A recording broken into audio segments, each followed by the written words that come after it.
Euzubillahimineşşeytanirracim. Bismillahirrahmanirrahim.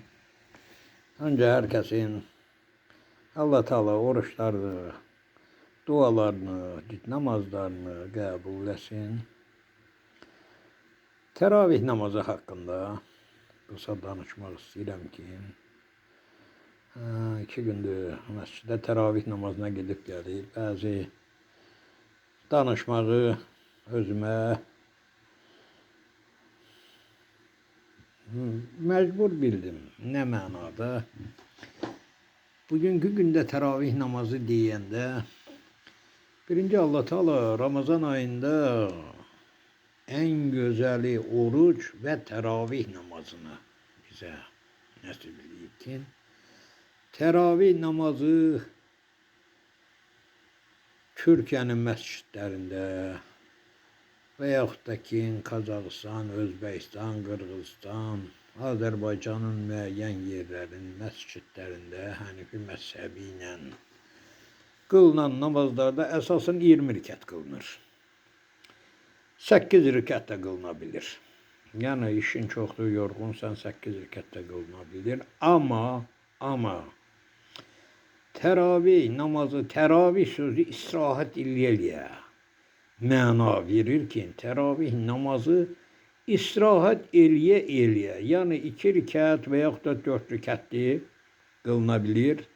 Ama her rekatlerin arasında hiç olmasa bir salavat çevirmek, bir dualar eləmək,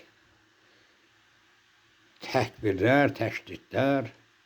Yoksa kıldın 2 rekat devam, 2. rekat devam, 2 rekat tez 8 rekatı kıldın, vitri kıldın, döndün, çıktın mescitten. Bu teravih, o nece diyorlar, Allah kabul etsin herkesin ibadetini. Ama teravihin teraveti yoktur.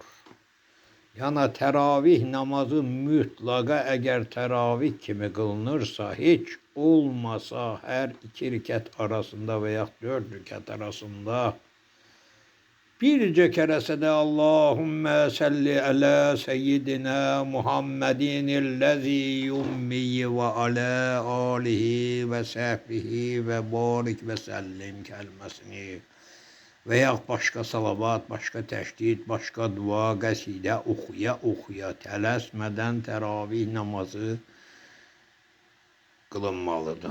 İster 8 rekat kılınsın, ister 20 rekat, elbette 20 rekat kılınmış olsa çünkü Ramazanda teravih var, Ramazanda Kadir gecesi var, Ramazanda çok Xətmi Kur'an var.